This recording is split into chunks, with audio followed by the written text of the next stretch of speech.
एक गांव में एक मोची रहता था। वह लोगों के जूते चप्पल सब कुछ ठीक करने का काम करता था। ठीक करने से उसे जो पैसा मिलता उसी से अपना जीवन यापन करता।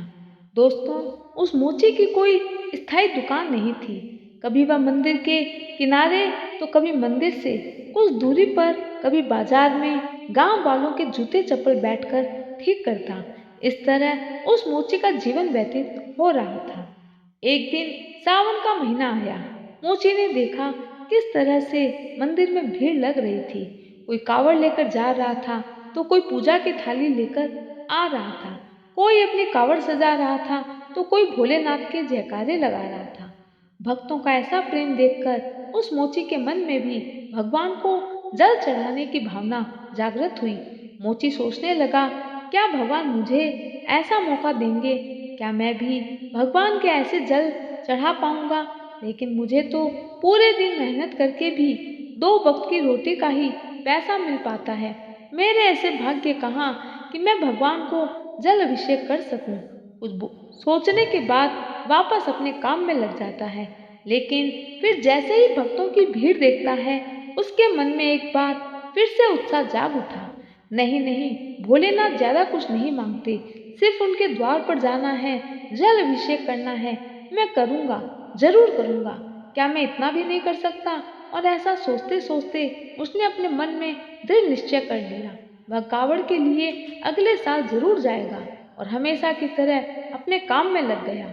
एक दिन रोजाना की तरह जब मोची अपने काम पर जा रहा था तो रास्ते में एक कुम्हार की दुकान पर नजर पड़ी, जहां पर बहुत से मिट्टी के गुल्लक थे।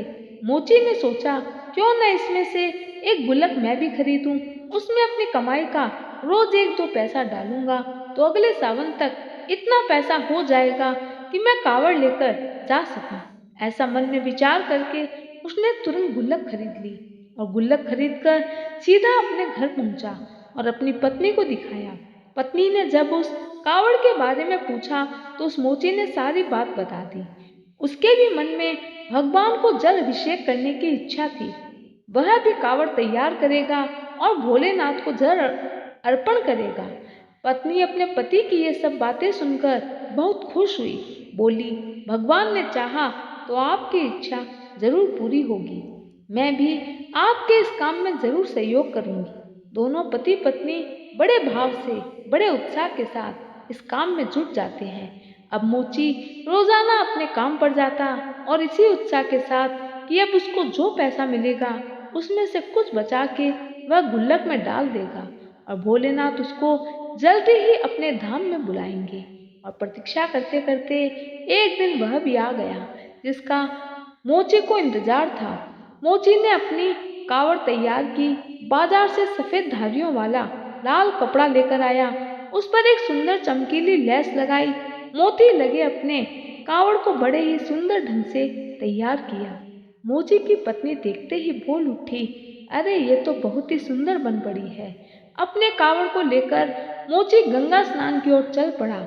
मोची ने गंगा स्नान किया, अपना लोटा भर के कावड़ में सजाया और अपने कंधे पर कावड़ को रखकर तैयार हो गया भोलेनाथ के धाम चलने को। बड़ी उत्साह उमंग के साथ भोलेनाथ के गुणगान करता हुआ कावड़ियों की टोली में घुस गया। माता पार्वती भोलेनाथ ये सारा दृश्य देख रहे थे। तब माता पार्वती बोली, भोलेनाथ, क्या आप अपने इस भक्तों को देख रहे हैं? कितनी उमंग और उत्साह के साथ इसने अपनी कावड़ तैयार की है। अपनी थोड़ी सी कमाई से पैसा बचाकर कावड़ बनाई है और अब यह आपके जल अभिषेक के लिए तैयार होकर जा रहा है। तब भोलेनाथ बोले, देख तो मैं भी रहा हूँ, लेकिन ये मेरा भक्त कितना सच्चा है, मुझे इसकी परीक्षा लेनी होगी। तब माता पार्वती बोली, भोलेनाथ, ऐसा कष्ट मत करना, कहीं ये आपकी परीक्षा में सफल ना हुआ तो बेचारा उदास हो जाएगा, इसकी सारी मेहनत पर पानी फिर जाएगा। मुझे तो उसकी भक्ति में कहीं कोई कमी दिखाई नहीं पड़ती। तब भोलेनाथ बोले, पार्वती, मेरा भक्त जो सच्चा होता है वही मेरी परीक्षा दे पाता है। तुम उसकी चिंता मत करो, मुझे भी तो देख लेने दो, ये मेरे लिए कितना कष्ट सहन कर सकता है। उसको कितनी आस्था और श्रद्धा है उसके मन में मेरे लिए, मुझे भी जांच लेने दो। पार्वती बोली, जैसी आपकी इच्छा। प्रभु, अगर आपको अपने भक्तों की परीक्षा लेनी है तो आप लेकर ही रहते हैं, आपको कौन रोक पाया है? जैसा आप उचित समझे। तब बाबा भोलेनाथ साधु का वेश धारण करके मंदिर की सीढ़ियों के पास एक और बैठ गए। आने जाने वाले कावड़ियों से पानी की मांग करने लगे। भोले बाबा बने। भोलेनाथ ने कहा, अरे तुम लोग कोई मुझे पानी पिला दो तो बहुत भला होगा। प्यास के मारे गला सूख रहा है। अगर पानी नहीं मिला तो लगता है आज ही मेरे प्राण निकल जाएंगे। रास्ते में जाने वाले सभी कावड़िए बाबा की बातों को अनसुना कर रहे थे। कोई भी बाबा की बात पर ध्यान नहीं दे रहा था। एक बार फिर से जब बाबा ने आवाज लगाई तो कुछ कावड़ियों में से एक ने कहा, क्यों तंग कर रहा है? कितनी दूर से पानी का कलश अपने घर से बड़ी मेहनत से लेकर आए हैं और तुझे एक ही झटके में पिला दे। तुझे यही जगह मिली थी, कहीं और क्यों नहीं जाता है? यहाँ हम लोगों को परेशान मत कर। तब बाबा कहने लगे, मुझ में तो इतनी ताकत नहीं कि मैं यहाँ से हिल सकूं। क्या तुम में से कोई नहीं कि मुझे पानी पिला सके? कुछ देर बाद में मोची भी वहां से गुजरा। भोलेनाथ बने बाबा ने उस मोची को भी वही कहा, तुम तो भले मानुष लगते हो, क्या तुम भी मुझे पानी नहीं पिलाओगे? थोड़ा सा पानी पिला दो तो मेरी जान में जान आ जाएगी। प्यास के मारे गला सूख रहा है। क्या तुम लोग कोई थोड़ा सा भी पानी नहीं पिला सकते? मैंने सभी कावड़ियों से कहा, लेकिन इनमें से कोई नहीं कि मुझे पानी पिला सके। कैसे भक्त हैं, बाबा को जल चढ़ाने जा रहे हैं, लेकिन मुझे थोड़ा सा पानी देने को भी तैयार नहीं। बेटा, तुम क्या सोच रहे हो? तुम्हारे हाथ में पानी का कलश है, वही मुझे पिला दो। अगर तुमने थोड़ी सी भी देरी की तो मेरे प्राण निकल जाएंगे। तब मोची सोचने लगा, क्या करूं? कुछ समझ नहीं आ रहा। इस दिन के लिए तो मैंने पूरे साल भर की प्रतीक्षा की थी। बड़ी मेहनत से पैसे इकट्ठे किए, गुल्लक में जमा किए और बड़ी ही प्रतीक्षा की थी मुझे आज के दिन की। भोलेनाथ, आप क्या चाहते हैं? तभी बूढ़े बाबा बने भोलेनाथ बोले, बेटा, क्या तुम भी दूसरे कावड़ियों की तरह मुझे पानी नहीं पिलाओगे? बेटा, क्या सोच रहे हो? मोची ने तुरंत हाथ आगे बढ़ाते हुए बाबा के आगे पानी का कलश कर दिया और कहा, लो बाबा, अपनी प्यास शांत करो। मैं ये जल का कलश लाया तो था भोलेनाथ के लिए, पर लगता है प्रभु की यही इच्छा है। भोलेनाथ, मुझे माफ करना। मैं आपकी पूजा के लिए लाया हुआ जल बाबा को दे रहा हूँ। अगर आज मैंने इनको पानी नहीं दिया तो मेरी आत्मा पर सदैव इसका बोझ रहेगा, और मैं इनको जल नहीं देता हूँ तो मुझे डर है ये अपने प्राण यही त्याग ना दे। मुझसे इनकी हालत देखी नहीं जाती। लीजिए, आप मेरा ही पानी ले लीजिए और अपनी प्यास शांत कीजिए। बूढ़े बाबा बने भोलेनाथ ने पानी पीकर अपनी प्यास शांत की, मोची को आशीर्वाद दिया। मोची बाबा को प्रणाम करके वहां से जाने लगा और बोला, बाबा, अब मेरा काम इतना ही था। अब मेरा यहाँ कोई काम नहीं। मैं जिस कार्य के लिए आया था वह कार्य तो अगले साल ही पूरा होगा। तभी बाबा ने उसे रोक लिया और कहा, तुम घर जा रहे हो तो खाली हाथ मत जाओ। लोटे में यह बेलपत्र डालकर ले जाओ। इस लोटे को तुम वहां उस स्थान पर रख देना जहां तुम प्रतिदिन भोलेनाथ की पूजा करते हो। उस स्थान को सर्वप्रथम गोबर से लीपना और उसके बाद ही लोटा वहां पर किसी वस्तु से ढककर रख देना। ऐसा कहकर बाबा वहां से चल दिए। मोची भी बाबा की बातों को सुनकर अपने घर की ओर आगे बढ़ चला। घर पहुंचकर पत्नी को सारी बात बताई। पत्नी बोली, कोई बात नहीं, सावन का महीना अगले वर्ष फिर से आएगा। अगर बाबा ने चाहा तो अगले साल तुम कावड़ लेकर जरूर जाओगे। तब मोची ने अपनी पत्नी को बताया, यह कलश बाबा ने दिया है, इसमें बेलपत्र है। बाबा ने कहा है, जहाँ मैं नित्य प्रतिदिन पूजा करता हूँ वहाँ उस जगह को गोबर से लीप कर इस कलश को वहां पर रख दो। ध्यान रहे, इसे किसी वस्तु से ढक देना। पत्नी ने मोचे की बातों को सुनकर कलश को लिया, पूजा वाले स्थान को गोबर से लीप कर वहां लोटा स्थापित कर दिया।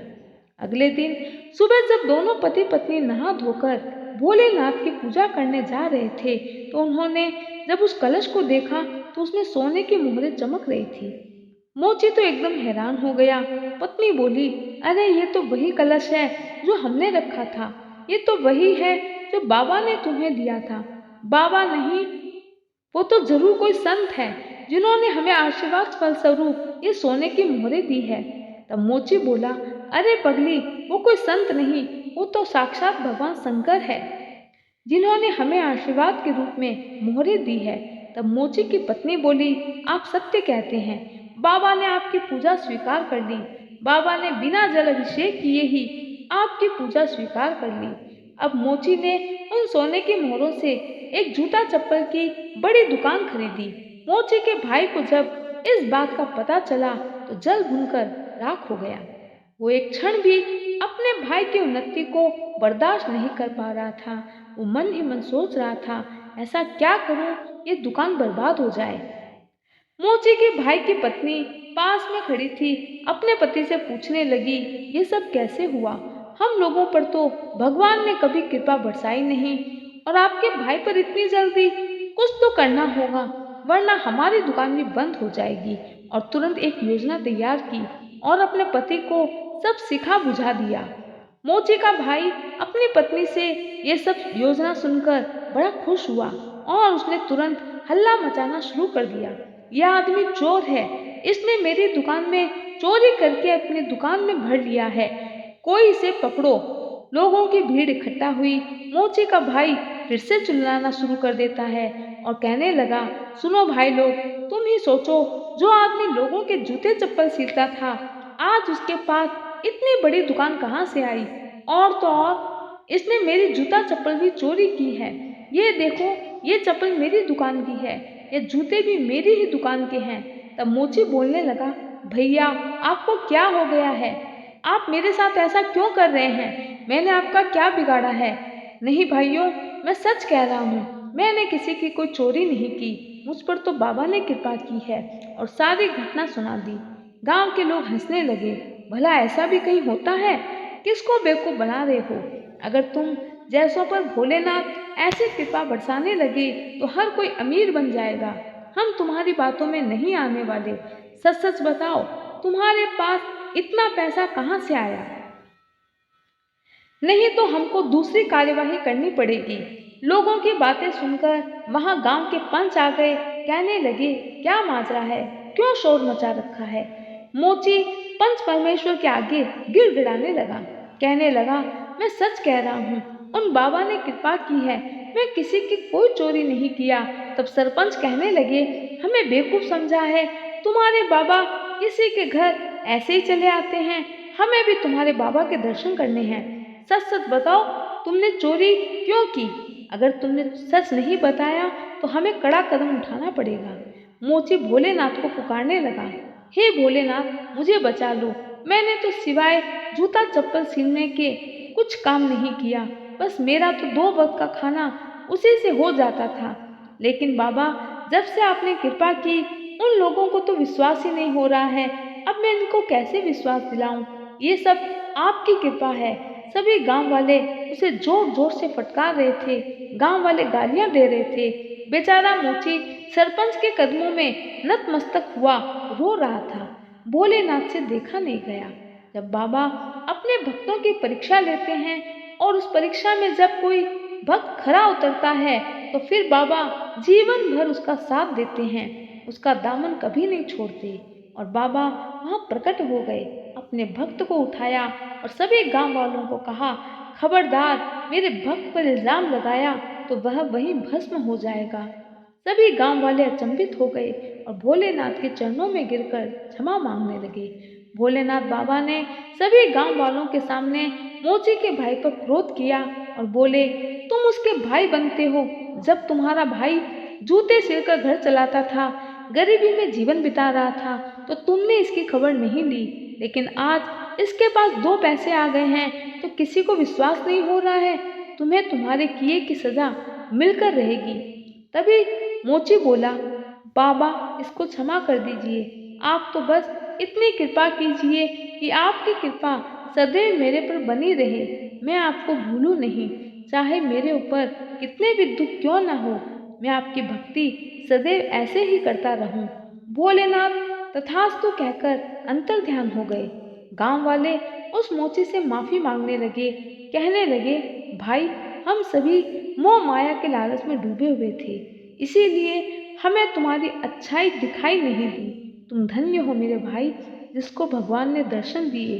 तुम्हारी वजह से आज हम लोगों ने भी भगवान के साक्षात दर्शन कर लिए। वाकई तुम ही भोलेनाथ के सच्चे भक्त हो। दोस्तों, आज की ये कहानी पसंद आई हो तो वीडियो को ज़्यादा से ज़्यादा शेयर करें। चैनल पर नए हैं तो सब्सक्राइब करना ना भूलें। कहानी को देखने और सुनने के लिए दिल से धन्यवाद। जय शिव शंकर, जय श्री कृष्णा।